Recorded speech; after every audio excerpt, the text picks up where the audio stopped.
All right, ladies and gentlemen, you are welcome to another great episode on your favorite political talk show, The Truth with Ben Jokes.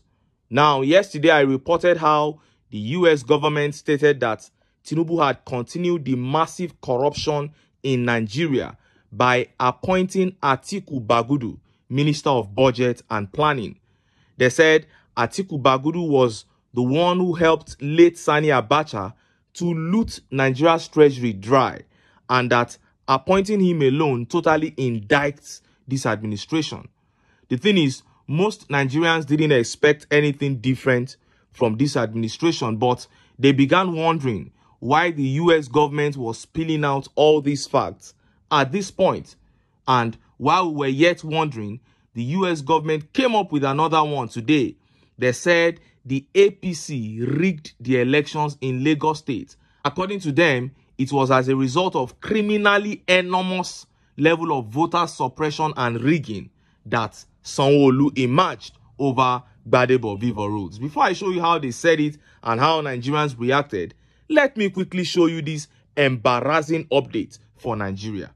Now, Tanzania is one of the poorest countries in the world, and they have been battling with serious problems regarding their electricity, their power supply. But they told themselves that the problem had to be fixed, and with the right and committed leadership, look at what they have been able to achieve. Tanzania shuts down 5 hydro stations to reduce excess power on national grid. Prime Minister of Tanzania, Kassim Majaliwa, has announced the shutdown of 5 hydroelectric stations in the country in order to reduce excess electricity in the national grid. According to Mr. Majaliwa, the main plant, which is Nwalimu Nyerere hydroelectric station alone, has already generated enough electricity to power major cities, including the country's main commercial hub, Dar es Salaam. The BBC quoted an official of TANESCO, the power company run by the country, as saying that we have turned off all these stations because the demand is low and the electricity production is too much. We have no allocation now. Following the heavy rains that began earlier in the year, the 2,115 megawatts Julius Nyerere hydropower dam is said to be filled up with water. The shutdown makes it the first time the country, which suffers chronic power shortages, will be shutting its hydroelectric stations over excess production. The development comes just 2 months after the first turbine with a capacity of 235 megawatts of a new hydroelectric plant was switched on in order to increase the power generation capacity and help reduce months of power rationing. You heard that? Now, first of all, they switched off their national grid. It did not collapse like ours here. That shows they are well organized. They know what they are doing. This is what we call leadership. Do you know that Nigeria's Minister for Power, Adelabu, is an accountant? Who appoints an accountant as Minister of Power? It shows that the government is not serious about it at all. What a shame. Look at the level Tanzania, a small country, a poor country, has been able to reach in their quest to fix their power supply problems. But here, the federal government is still busy lying to Nigerians about bands, band A, band B, just to increase the cost of darkness for the citizens. And look at how Nigerians reacted. Look at some of the tweet reactions. And this tweet here by Star Dude says, "One day we will tell ourselves the truth in this country." That is what we need. We need to just tell ourselves this truth, wake up to this reality that the political class are just milking the people, or will suffer forever. And this tweet here says, "I cry for my dear country, my brother. I weep for this country." And Edwards here says, "Meanwhile, Nigerian power minister, power shortage caused by citizens leaving refrigerators running all day long." Yes, that was what Adelabu, the Minister for Power, said. He said it is because we leave our refrigerators on and our light bulbs on. That's why we are having power shortages in Nigeria. Can you just imagine? And this tweet here by Abdullahi Muhammad says, "While Nigerians are dying daily due to lack of sufficient power supply, especially in the north, where temperature is above 40 degrees centigrade and no sufficient power supply, Large-scale industries are closing. The rate of unemployment is rising, but we're still calling ourselves the giant of Africa. It's such a shame because almost everything about the well-being of the modern human is tied to power supply. And this is the area that the Nigerian political elites have chosen to hit the citizens so bad. And it's so shameful. And this tweet here by Mbakara says, Nigeria appointed an accountant to head power sector. What a failed state. My brother, the thing shocked me. And this tweet here by Olumide says, while they placed an accountant to be minister over a very sensitive and highly technical portfolio with his band A to Z retrogressive mentality, honestly, I weep for Nigeria. Oh! Now, let us look at what the US government said about the use of thugs by APC and TINUBU on the day of elections. Look at how the papers reported it. Nigeria's ruling APC used political thugs to suppress Igbo votes in Lagos, rig Sanwo-Olu back to office, US government. The United States government has concluded that the ruling Tinubu-led All Progressive Congress sponsored thugs to intimidate and suppress voters in Igbo-dominated areas in Lagos State during the March 18, 2023 governorship election.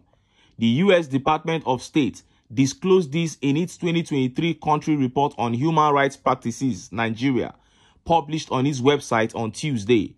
According to the U.S. government, following the victory of Peter Obi of the Labour Party at the February 25, 2023 presidential polls, the ruling party hired thugs to deny Igbo votes for Gbadebo Road's Vivo in favor of incumbent governor Babajide Sanwo-Olu, who was then seeking a second term in office.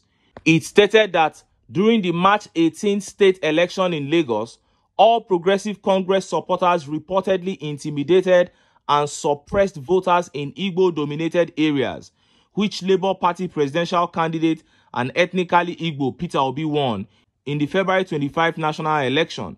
Viral videos on social media showed APC supporters in Ojo threatening to attack ethnic Igbo voters presumed to be pro-Obi. In Etiosa, APC supporters also attacked journalists and, in some cases, shut down voting and prevented non-Yoruba voters from accessing polls. They similarly destroyed property and physically blocked voters in Amu-Wodofin, the report alleged.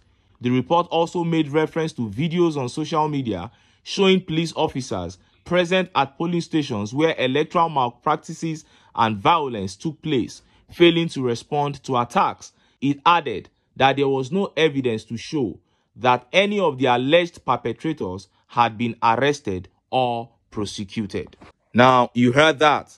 First of all, let me point out that it was not only Igbos who suffered in the hands of APC thugs that day in Lagos.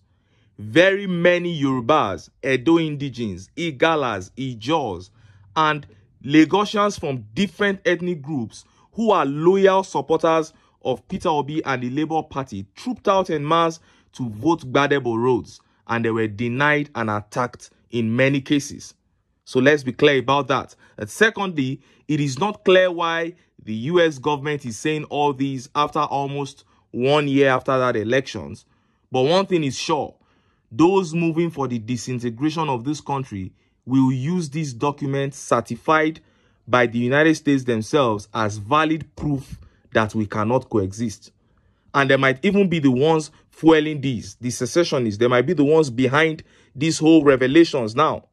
If you can openly deny people, taxpayers, their civil rights on election day, then you can't be talking about oneness. And what a shame. The US openly confirming the use of thugs by APC and TINUBU. Tomorrow, somebody will wonder why Nigerians are looked at a certain kind of way, outside Nigeria. Because, first of all, they said thugs were sponsored by the ruling party, to disrupt the smooth running of an election. Can you imagine that? Then they went ahead to point out that thuggery, open criminal activities, were carried out on the day of elections right in front of police officers, and the police officers did not intervene. Do you know what that means? Your leaders are thugs and your institutions are heavily compromised. what does that say about that society? If a person, an individual, is a function of such a society, how do you think he will be looked upon? It is difficult to come from such a place and command respect among decent people unless you have shown yourself over time to be completely different. But it is what it is. This is the land that we have found ourselves. This is the place that we call home. But I believe that the people have the major say still. If Nigerians want to continue to live like this, if they want to continue to be derided by people from other parts of the world, then so be it. But if Nigerians want to come together and fix their country to take its place among respected countries in the Committee of Nations, then they can come together and achieve just that. But until then, make I still enter town. Make I go get some ogbonge political news wey una go like. Why? Because of una. Now I dey here. So don't go away. Don't go.